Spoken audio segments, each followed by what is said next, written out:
Assalamualaikum warahmatullahi wabarakatuh.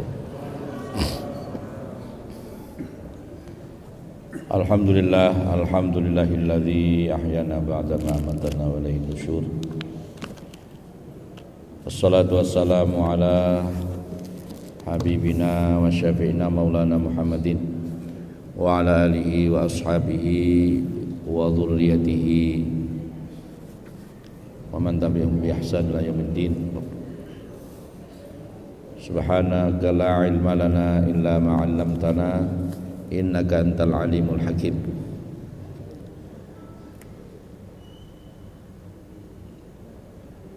Bapak Ibu jamaah salat subuh yang dirahmati Allah Subhanahu wa taala, kita melanjutkan pengajian kita masih di bab sabar. Bab sabar ini panjang sekali, masih panjangnya. A'udzubillahi minasyaitonirrajim. Bismillahirrahmanirrahim. Qala al-mu'allif rahimahullahu taala wa nafa'ana bihi wa bi'ulumihi fid dharain amin. Wa 'an Ibnu Mas'ud radhiyallahu anhu, dari Ibnu Mas'ud radhiyallahu anhu qala, diriwayatkan dari Ibnu Mas'ud bahwa Ibnu Mas'ud berkata, dakhaltu 'ala Nabi sallallahu alaihi wasallam wa huwa yu'aku.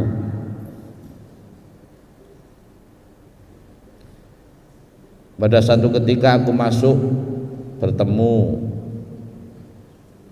Rasulullah sallallahu alaihi wasallam.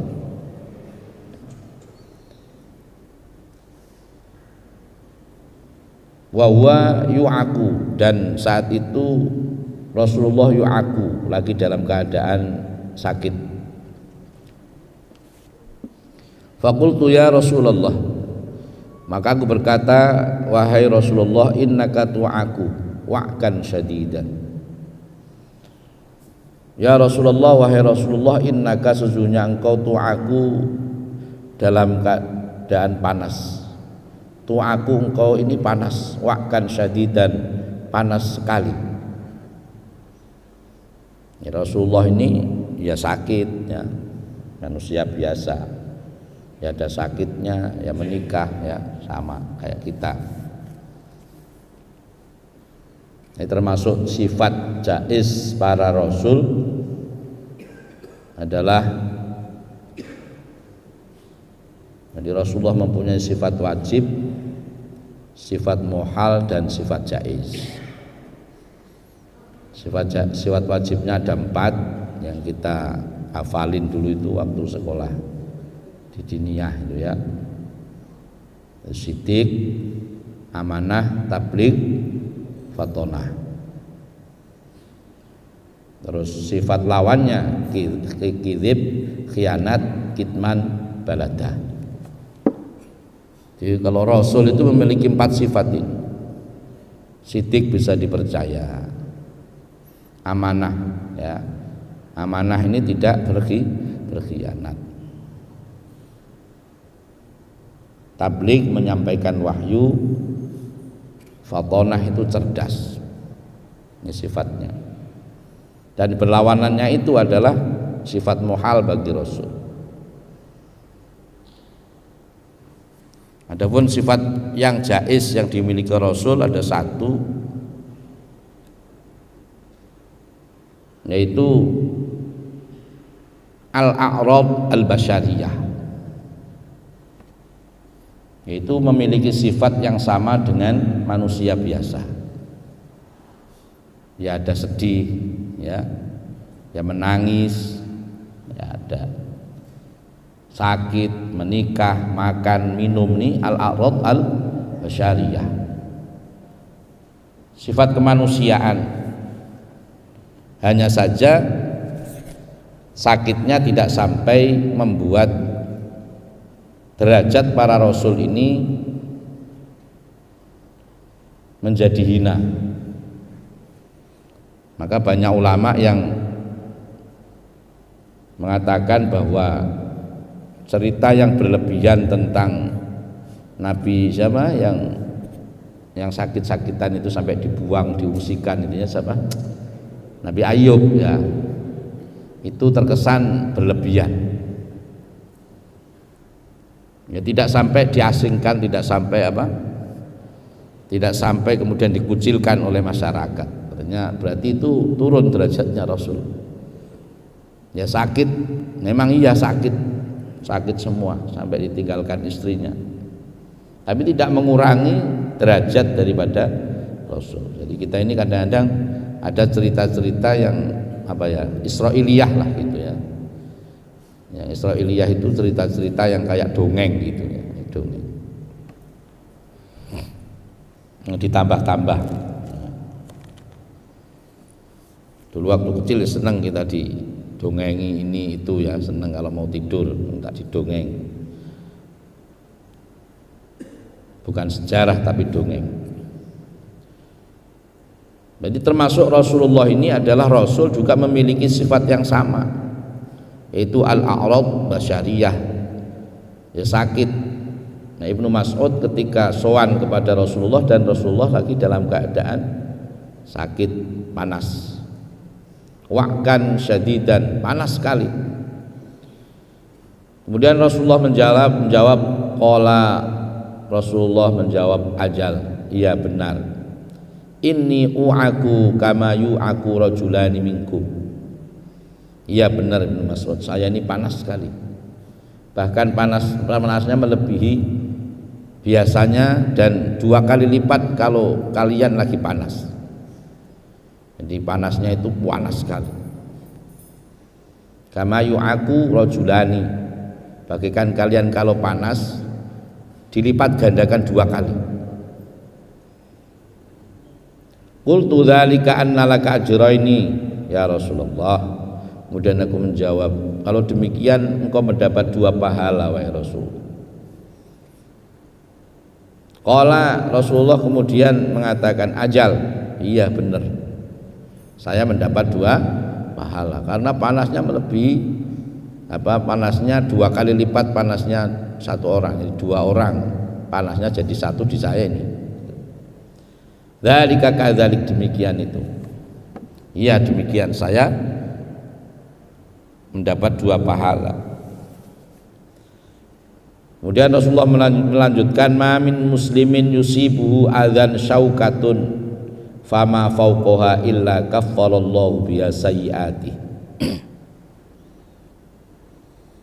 Ma min muslimin, tidaklah seorang muslim yusibuhu yang terjadi kepadanya adzan syaukatun, sakit. Tidaklah seorang muslim yang ketika dia sakit, syaukatun mulai dari tertusuk duri, ya kecilnya tertusuk duri, fama fauqaha, dan ke atasnya, ya tertusuk duri, nanti ada pilek, flu, malaria, ya begitu ke atas sampai asam aurat, ya kalau Pak Wahid bilang asam urat, terus ada gula, ada macam-macam. Terus dengan sakit itu dia bisa bersabar, maksudnya menerima dan sabar. Illa kaffarallahu biha sayyiatihi, kecuali Allah akan kaffaro itu menutup, ya. Allah akan menutup kejelek-kejelekannya, mengampuni, memaafkan, bisa ya. Jadi mengampuni kesalahan-kesalahannya. Wa hattat anhu dzunubahu, dan Allah rontokkan, ya, hattat itu rontokkan dosa-dosanya. Kama tahuttus syajaratu waraqaha, bagaikan pohon yang merontokkan daun-daunnya. Muttafaqun alaih. Hadis ini disepakati, maksudnya Imam Bukhari dan Imam Muslim, kuat. Ini barang siapa yang sabar dengan ketika dilanda sakit, kecilnya tertusuk duri sampai ke atasnya dengan penyakit apa saja, stroke dan lain sebagainya, ya kalau sekarang. Kalau dulu kan belum ada stroke, adanya dulu itu ya paling flu, terus apa, encok, rematik, pegelinu ya dulu. Sekarang macam-macam penyakit itu tambah di obatnya modern ya, penyakitnya tambah ikut modern.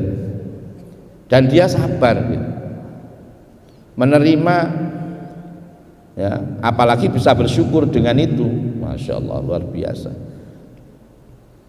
Jadi tidak sambat-sambat, tidak apa namanya, tidak mengeluh ya, tidak mengeluh terus.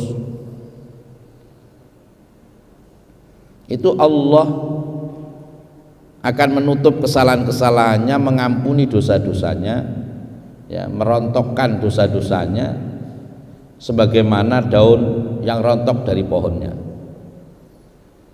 Ini orang yang sakit sebentar, kalau bertahun-tahun ya, kemudian bisa sabar, bersih dia dari dosa-dosanya ya. Ini para wali-waliullah itu, makanya kalau sakit itu enggak berobat karena ini mungkin. Ada yang enggak berobat itu saya teringat almarhum Gusmat, putranya Ki Abdul Rahim Sarang. Beliau itu sakit bertahun-tahun enggak mau berobat. Siapapun yang kasih tahu dia untuk berobat tidak mau. Satu kali almarhumlah Syekhina Maimun ini masuk bertamu untuk menengok, menjenguk gitu. Terus kamu harus berobat, Mat. Jangan kok kamu itu sok-sok jadi wali. Saya juga wali, langsung begitu. Katanya apa ini khodimnya. Saya juga wali, tapi saya berobat. Kalau sakit terus berobat. Terus beliau karena dipojokkan oleh Kiai Maimun begitu, kemudian berobat ke Surabaya. Ke Surabaya, meninggal di rumah sakit Surabaya. Beliau nggak mau berobat karena ini ladang pahala saya. Dia bersabar. Ya, nggak usah kita ikuti, tapi Pak ya, ini nggak orang-orang khos ya. Kita flu saja sudah bingung cari obat, ya baru tergores sedikit bingung cari betadin lah apa begitu. Ya, kita belum makomnya, di makomnya manusia itu masing-masing. Jadi ini, nah kita bayangkan kalau orang ini bertahun-tahun sakit, jadi bersih dari dosa-dosanya. Ya. Dan ini ya termasuk ujian dari Allah. Dilanjutkan dalam hadis yang di sini bahwa an Abi Hurairah radhiyallahu anhu, dari Abu Hurairah radhiyallahu anhu qala, bahwa Abu Hurairah berkata, qala, bersabda Rasulullah sallallahu alaihi wasallam, may yuridillahu bihi khairan yusib minhu. Barang siapa yuridillah, yang Allah kehendaki, bihi kepadanya, khairan kebaikan, maka yusib minhu, Allah uji kepada dia. Banyak ujian itu bukan berarti kadang-kadang kita salah paham ya, atau mungkin kita mengira apalagi sampai suudzon kepada Allah. Saya ini ya sudah sholat ya puasa, tapi kok ujian nggak berhenti. Allah apa nggak sayang saya ya? Berarti itu punya suudzon kepada Allah. Padahal barang siapa yang dikehendaki baik oleh Allah akan diuji dan diuji, terus diuji ya, macam-macam. Apalagi kita sampai suudzon kepada orang lain yang diuji, dia itu kualat, itu tidak boleh begitu ya. Karena kadang itu tadi, kita nggak tahu apa yang diinginkan Allah dengan memberi ujian kepada kita maupun orang lain. Dan itu tidak ada kaitannya kadang dengan ibadah kita ya. Orang yang nggak pernah sholat, sehatnya bukan main, nggak pernah sakit, nggak pernah diuji, mulus-mulus saja ya. Pokoknya hidupnya itu enak terus. Ada orang yang sholatnya rajin, rezekinya agak seret ya. Sudah rezeki seret, sakit-sakitan lagi ya. Itu ya, ujian kadang begitu. Allah tentukan itu, tidak tahu kita Ya, jangan salah paham, maka kita tidak boleh salah paham dalam hal itu. Kadang-kadang ada salah paham, orang kok nggak pernah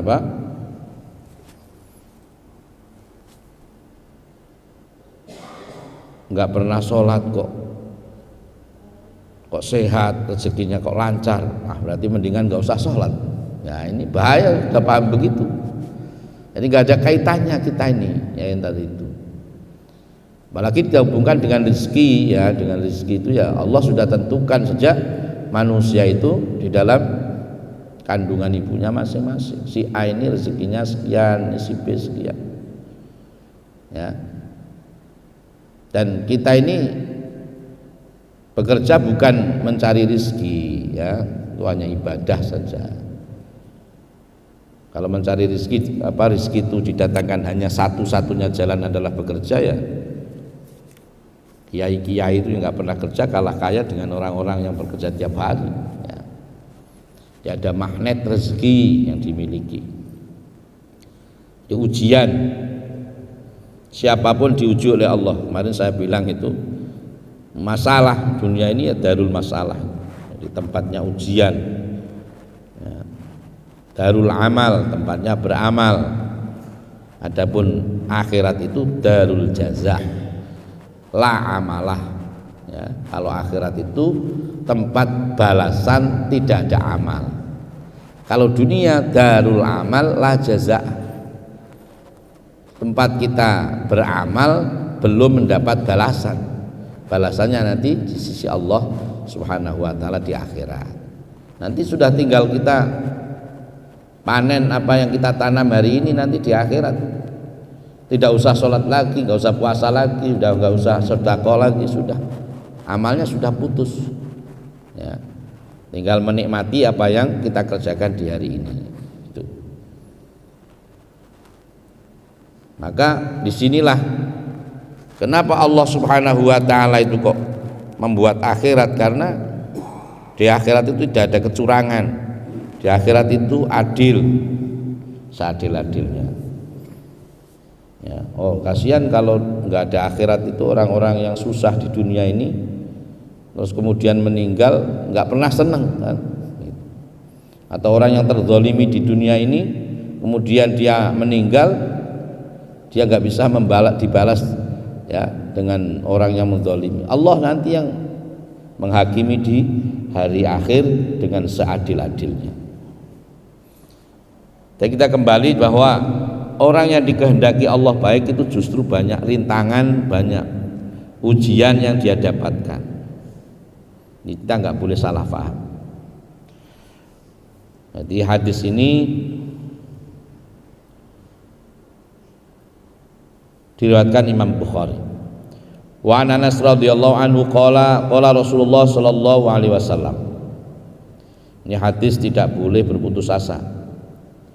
Dari Anas radhiyallahu anhu qala Rasulullah, bersabda Rasulullah sallallahu alaihi wasallam, la yatamannayanna, janganlah sekali-kali engkau berharap ahadukum, ya, salah satu di antara kalian al-mauta, untuk mati, lidharrin karena berat, ya, lidharrin karena susah, asobahu yang dia dapati, karena mungkin sakit gak sembuh-sembuh, ya Allah mendingan mati saja ini, ya.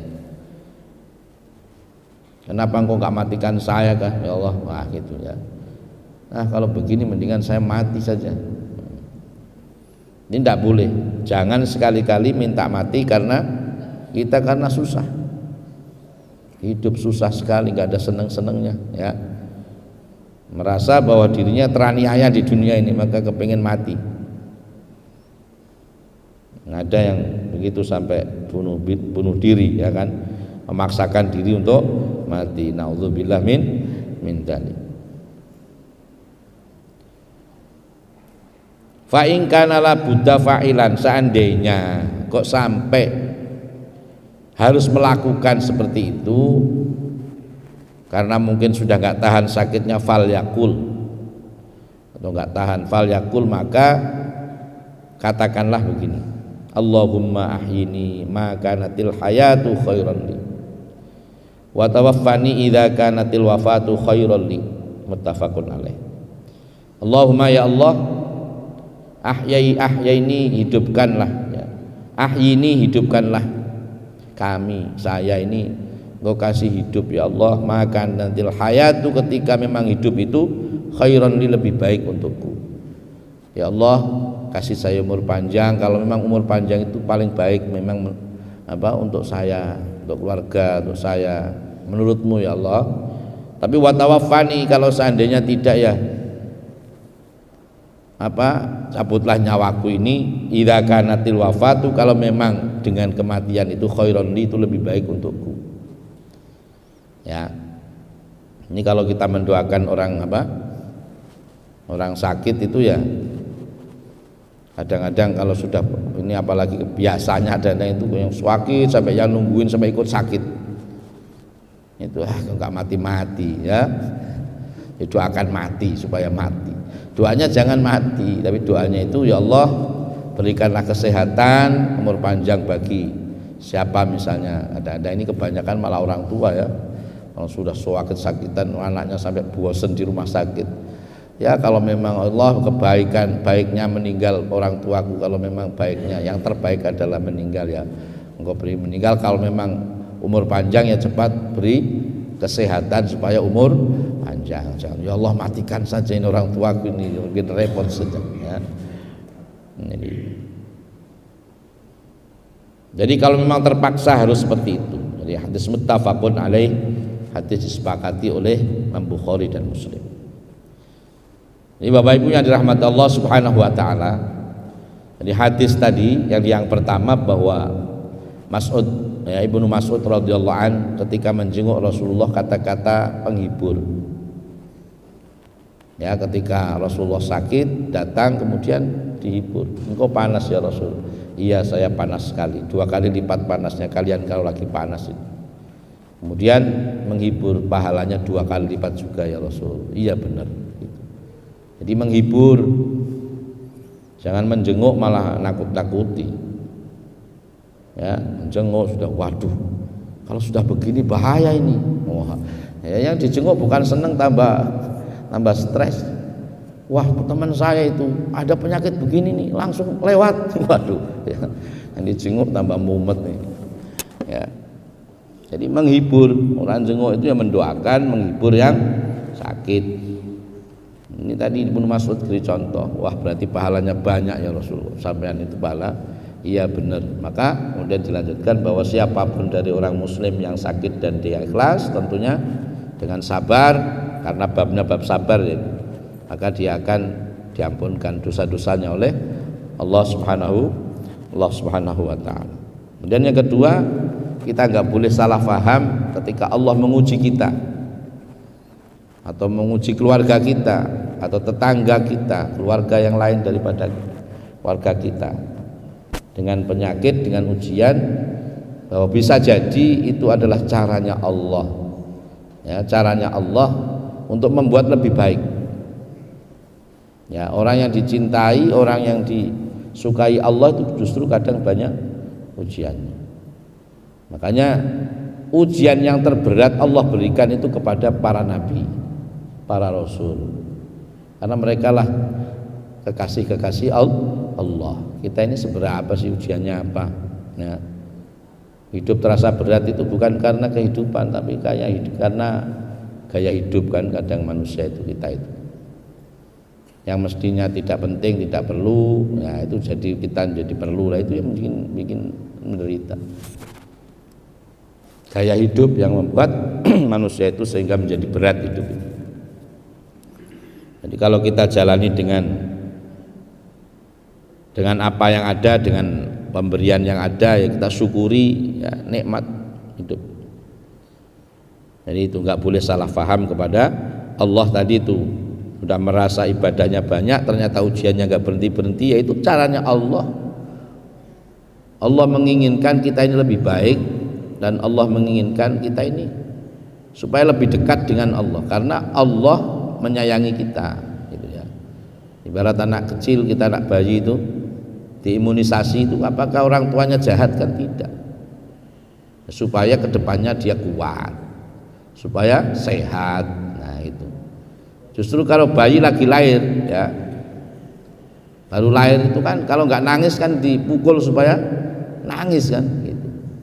Sama susternya itu ditepuk cetet langsung ya, kalau nggak ada suara supaya ada suara.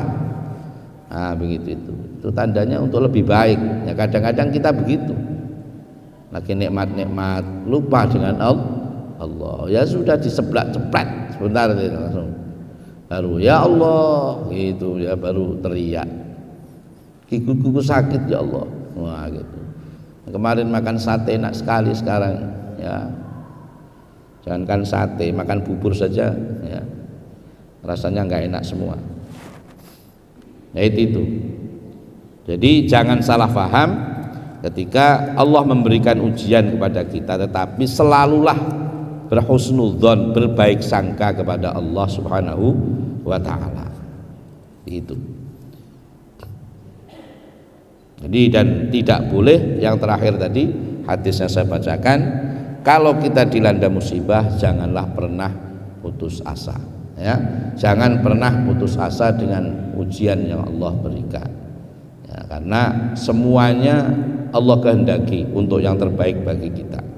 Seandainya terpaksa harus memang meminta kepada Allah, mintalah ya Allah seandainya hidup lebih baik memang untukku, maka berilah umur panjang saya. Tapi kalau memang kematian itu lebih baik untukku, ya mengakhiri saja hidup saya ya Allah, ini rasanya sudah gak kuat ini ya, kayak begitu ya.